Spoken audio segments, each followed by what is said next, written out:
ଆମର ରେଲୱେ ଯୋଉ ପରିଷଦର ସବୁ ପିଲାଙ୍କ ସହିତ ଆମର ଏକ ସାକ୍ଷାତକାର ବୈଠକ ଅନୁଷ୍ଠିତ ହୋଇଛି ଆମର ଅଫିସରେ।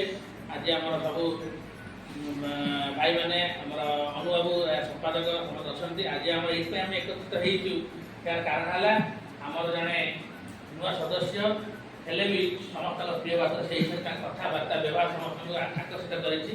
ସେ ହେଲେ ସୁରଜ ପତି ଭାଇଙ୍କର ଜନ୍ମଦିନ। ତେଣୁ ଭାଇଙ୍କୁ ଆମେ ସମସ୍ତେ ତାଙ୍କ ଜନ୍ମଦିନ ପାଳନ କରିବା ସହିତ ଏକ ଛୋଟ ପାର୍ଟିର ବ୍ୟବସ୍ଥା କରାଯାଇଛି। ତେଣୁ ପ୍ରଥମେ ଆମେ ସମସ୍ତେ ସୁରଜ ଭାଇଙ୍କ ଜନ୍ମଦିନ ଅନେକ ଶୁଭେଚ୍ଛା ଅଭିନନ୍ଦନ ଜଣାଉଛୁ। ଭାଇଙ୍କ ଜୀବନ ଆହୁରି ଚଲାପଥ ପୁଷ୍ପିତ ହଉ, ଭଗବାନ ତାଙ୍କ ଚଲାପଥ ଆହୁରି ପୁଷ୍ପିତ କରନ୍ତୁ। ସେ ଏମିତି ସମାଜ ସେବା ବ୍ରତରେ ନିୟୋଜିତ ହୋଇ ତାଙ୍କ ଜୀବନକୁ ସାକାର କରନ୍ତୁ। ଆମ ସହିତ ଅଛନ୍ତି ଅନୁବାବୁ ସମ୍ପାଦକ ଅଛନ୍ତି, ଆମ ସହିତ ସରୋଜ ନାୟକ ଅଛନ୍ତି, ଗୁରୁ ଯିଏକି ଆମ ଜଏଣ୍ଟ ସେକ୍ରେଟାରୀ, ଆମ ସହିତ ଚନ୍ଦନ ଅଛନ୍ତି, ଆମ ସହିତ ରାଜା ଅଛନ୍ତି, ଶୁଭମ ରାଉତ, ଆମ ସହିତ ମାଧବ ବାବୁ ଅଛନ୍ତି, ମାଧବ ସ୍ୱାଇଁ, ସୁରଜ ପତି, ମାନସ ଭାଇର ପରିଚୟ ଆବଶ୍ୟକ ପରିଚିତ, ବିପ୍ଳବ ଭାଇ ସମସ୍ତେ ଅଛନ୍ତି।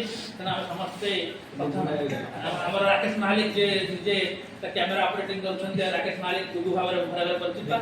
ସମସ୍ତ ଭାଇମାନଙ୍କୁ ଆଜି ପାଇ ଆମର ସବୁବେଳେ ମିଟିଂ ହୁଏ ବିଭିନ୍ନ ଏଇ ମାସରେ ଆମର ପାଣି ଖର୍ଚ୍ଚ ହେଲାଣି, ଆମେ ପୁଣି ଆଉ ଥରେ ହେଇଛୁ।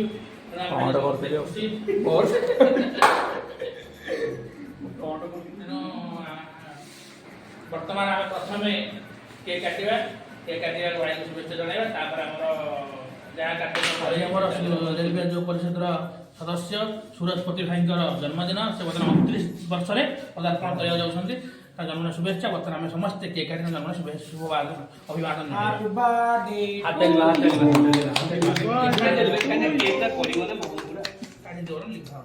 ମହମ ଗୁଡା ପଡିବ ନା ହାତରେ, ହାତ ଲାଗିବ ନା ତେଣୁ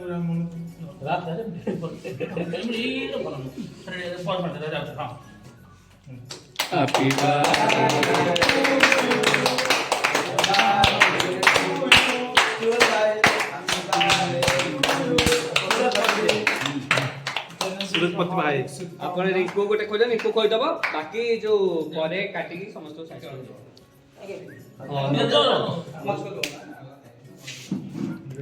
ଗୋଲୁ ସିଆଡେ ବୁସି ସମସ୍ତଙ୍କୁ ଦେଇଛ କାଳେ ଆଗ ମଝିରେ ହାତ